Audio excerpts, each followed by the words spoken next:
The first rule of success is to have a vision. You see, if you don't have a vision of where you go, and if you don't have a goal where you go, you drift around and you never end up anywhere. You can have the best ship in the world, you can have the best airplane in the world. If the pilot or the captain doesn't know where to go, it would just drift around. It would not end up anywhere, or most likely in the wrong place. So I was very fortunate that I stumbled onto my vision. When you have a vision, everything becomes easy. Because remember that in America, for instance, when you study, you will see the percentage of people that like their jobs. 74% hate their job in America. Now, there is not much different when you come to Europe. The majority of people don't like what they're doing because they're really not doing it because they didn't have a goal and they followed this goal. They just aimlessly drift around, and then all of a sudden there's a job opening, so they get that job because you have to work. But then when you work, it's a chore, it's work, it's not fun. So if you think about, only a quarter of the people really enjoy what they're doing in life. That is unbelievable if you think about it. So I felt so blessed that I knew what I was doing. It's like a medical student that studies and knows he wants to become a doctor. You know where to go. So I knew where to go. So people always ask me, when they saw me in the gym in the pumping iron days, they say, why is it that you're working out so hard? 5 hours a day, 6 hours a day, and you have always a smile on your face. The others are working out just as hard as you do, and they look sour in the face. Why is that? And I told people all the time, I said, because to me, I'm shooting for a goal. In front of me is the Mr. Universe title. So every rep that I do gets me closer to accomplishing that goal, to make this goal, this vision, turn into reality. Every single set that I do, every repetition, every weight that I lift will get me a step closer to turn this goal into reality. So I couldn't wait to do another 500-pound squat. I couldn't wait to do another 500-pound bench press. I couldn't wait to do another 2,000 reps of sit-ups. I couldn't wait for the next exercise. I felt so great knowing where I was going, and I tell you, it worked.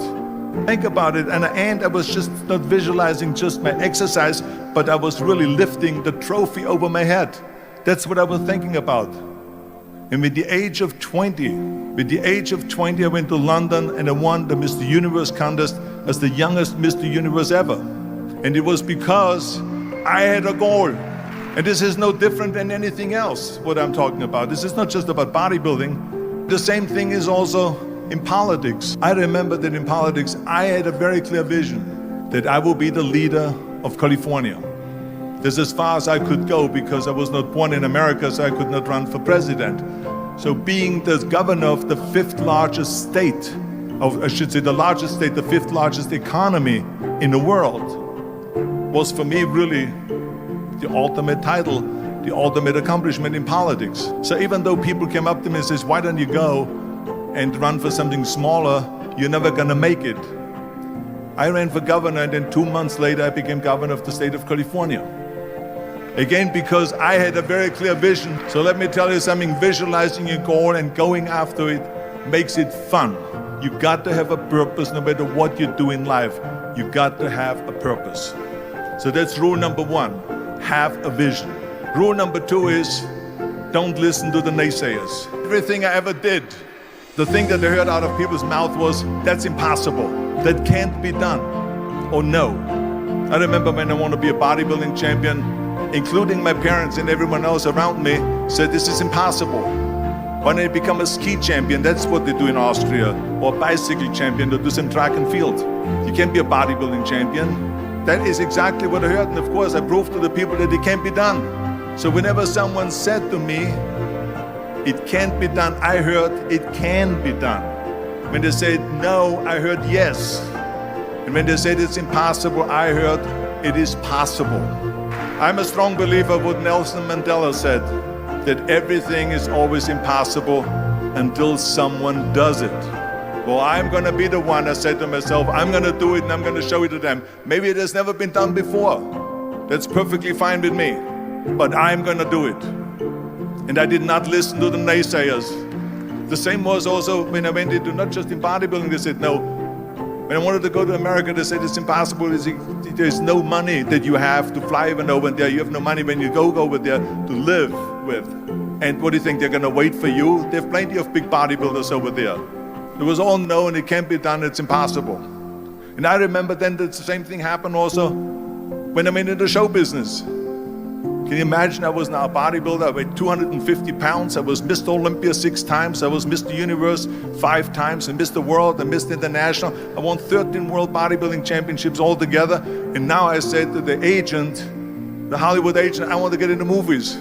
He said, that's funny, Arnold. I asked a studio executive, I say, I want to get into movies. I want to be a leading man. He started laughing. So they all say it's impossible. I said, why is it impossible? He says, because look at how big you are. You weigh 250 pounds.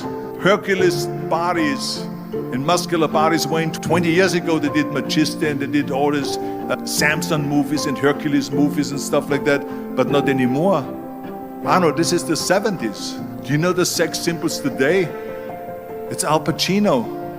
He weighs 150 pounds. It's Dustin Hoffman.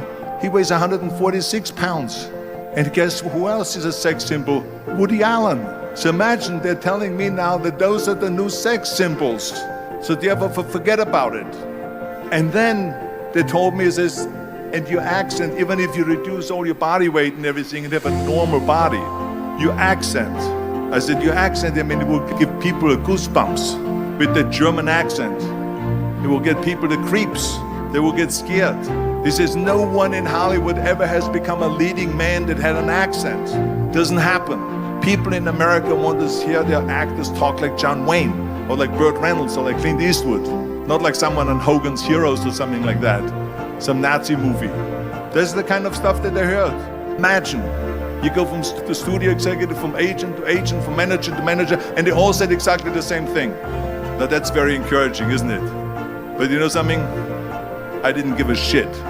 I believed that I could be those people. I said, there's enough room on that ladder that I can fit up there. And I looked back again and learned from what I learned in sports.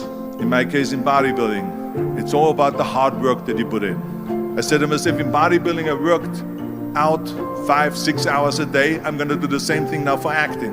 And of course, I went to college to study English. I studied voice, accent removal, acting classes, and all of this stuff, all day long. And within a short period of time, I made one movie called Hercules in New York, which of course went right into the toilet. But it didn't discourage me. I still had the same vision. And then all of a sudden I did Streets of San Francisco. I did Stay Hungry and Pumping Iron and The Villain. And then all of a sudden, I was asked by Dino De Laurentiis and by Universal Studio, biggest studio, to star in Conan the Barbarian. And after I did Conan the Barbarian, the director at the press conference said to the press, the director was John Milius, he said to the press, if we wouldn't have had Arnold, we would have had to build one. The very body that they said can never be sold because the time is wrong. A few years later, I'm doing Conan the Barbarian, and it was the #1 hit at the box office when it came out in the summer of '82. Think about that. And the director says, if we wouldn't have had his body, we would have had to build one. So all of a sudden, my body became an asset, not a liability. And the same thing was with Terminator. After we were finished filming Terminator, Jim Cameron said to the press, if Arnold wouldn't have had that accent and talked like a machine, I think the movie wouldn't have worked. So think about that. But I didn't listen to those losers. I didn't listen to them at all. Because that's exactly the way it was in politics again, when everyone said no, it can't be done. And I became governor of California. And this is with everything like that. This is just the reality of it, is that you cannot listen to the naysayers. So this is a very important lesson for all of you.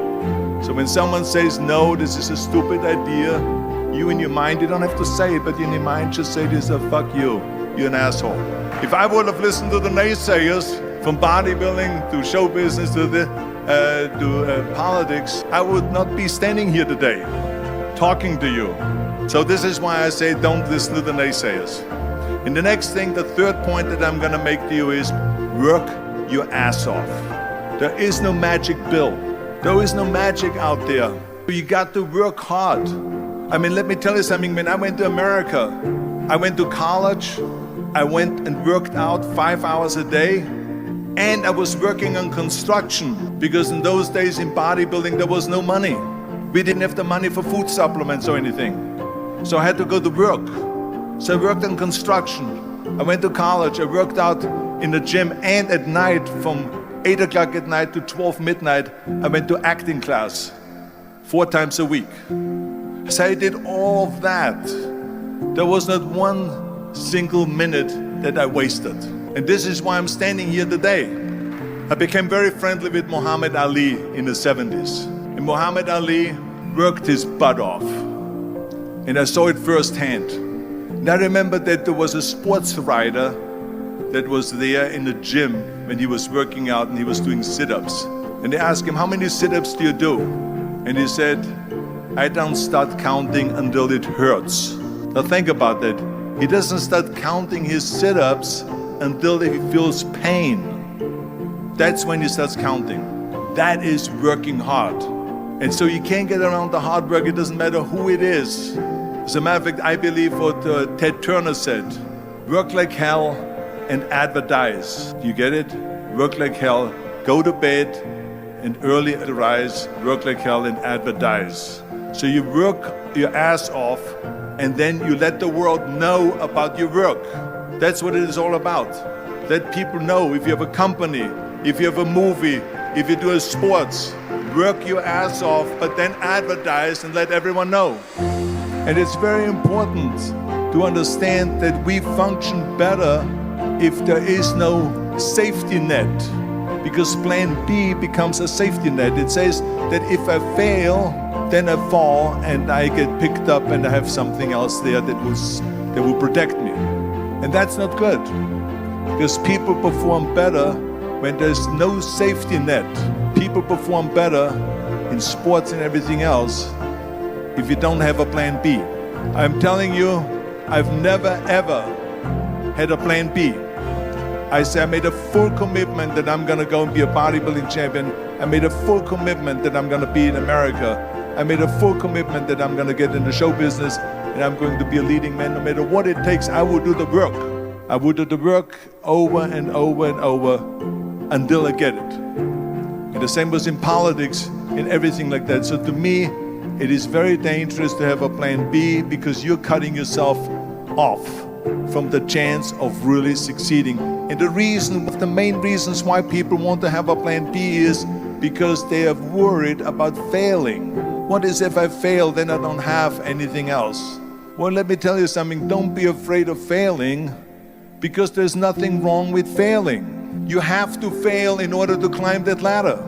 But when you start doubting yourself, that's very dangerous, because now what you're basically saying is that if my plan doesn't work, I have a fallback plan, I have a plan B. And that means that you start thinking about plan B, and every thought that you put into plan B, you're taking away now that thought and that energy from plan A. Michael Jordan said in one of his interviews, when they said, you're unbelievable, you're the greatest basketball player of all times. I mean, tell me about that. And he says, well, you're just mentioning the successes. But he says, for me to become the greatest basketball player, I missed 9,000 shots when I was playing basketball at the NBA games.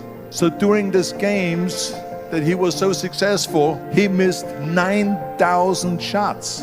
Does it make him a failure? No. He's one of the greatest basketball players of all times, but he failed 9,000 times. Do you get it? We all fail. It's okay. What is not okay is that when you fail, you stay down. Whoever stays down is a loser. And winners will fail, get up. Fail and get up. Fail and get up. You always get up. I failed in bodybuilding. I've lost bodybuilding competitions. I lost powerlifting competitions. I lost weightlifting competitions. I had movies that went in the toilet and that were terrible and got the worst reviews. And in politics, I remember I had many of the initiatives on the ballot and we lost. My approval rating in California went down to 28%, and then it went back up again and they won again the governorship. Hey, we all lose. We all have losses. This is okay. And this is why I say don't be worried about losing, because when you're afraid of losing, then you get frozen. You get stiff. You're not relaxed. You got to be, in order to perform well in anything, if it's in boxing or if it is on your job or with your thinking, is only happening when you relax. So relax. It's okay to fail. Let's just go all out and give it everything that you got. That's what it is all about. So don't be afraid to fail.